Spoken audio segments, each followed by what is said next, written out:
We've been getting reports of some loud booms in and around the Pauls Valley area and into more of south central Oklahoma into northern Texas. And we want to explain the fact that it's a very high likelihood that these loud booms that people are hearing are actually frost quakes. And we'll talk about why the conditions that we've seen over the past few days have actually been very conducive for these frost quakes to take place. And so you'll see that we explain that, again, these loud booms and shakes could be frost quakes. Those form when underground water freezes and expands.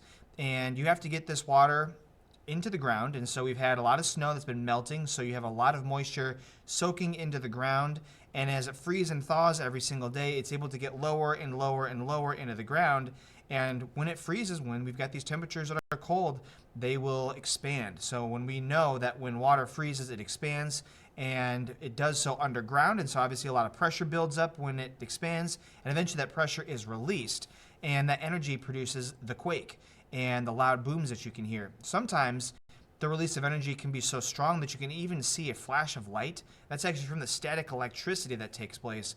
I don't think we've had any reports of those, but these quakes are small and surface-based, but still, they can be loud, they can be scary, and they can even shake your house. But we think that these are frost quakes, and we'll talk about why we think that that's the case. We've had a lot of snow, and it's melting. As you can see with our radar estimated snowfall amounts, some of these totals, again, remain and were very impressive.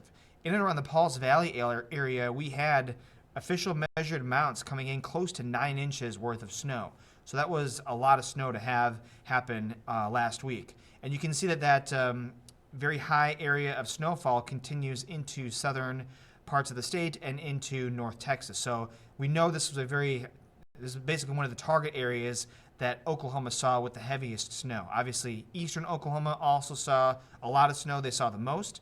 And even northwest Oklahoma saw a lot too, but very much looks like a target zone across southern into south central Oklahoma for our snowfall totals.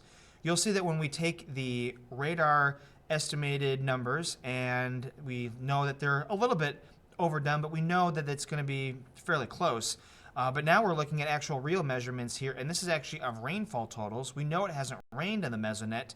This is basically the liquid water equivalent. And so when all that snow melts at all the mesonet sites, it translates into the liquid water equivalent, and it shows up as rain, but it works for this graphic here nicely. As you can see, across south central Oklahoma, not only was that an area that had a lot of snow, it's also an area that therefore had a lot of liquid water. And so many of these spots down here coming in 3/4 of an inch or more worth of water. And that's a lot of water to get and to soak in across a wide area of the state. We also know too that in that part of the state, the soil, it has a lot of sand in it, so water can get down in there, especially after a couple of freeze-thaw events that we've seen over the past couple days. Another reason too, we know the ground was not originally saturated, and so you've got on our drought monitor that little area there of dry and moderate drought conditions. So the soil was initially dry and was able to really soak in a lot of that moisture as it melts. And now with all of that moisture in the ground, as it again expands and contracts, because we have lows that are usually in the 20s and even some teens, and then highs that are in the 40s.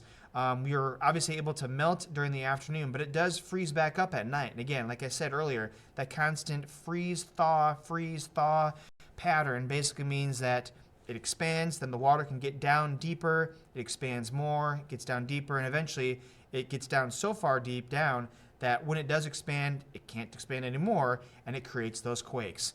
So a pretty cool thing that we've seen. We'll talk more about it with our newscast later on tonight, but we did want to just give you the web update in case you missed it. And if you had any questions, you can pass these along, or you can pass this along to your loved ones and your friends who have been experiencing some of these frost quakes in Oklahoma.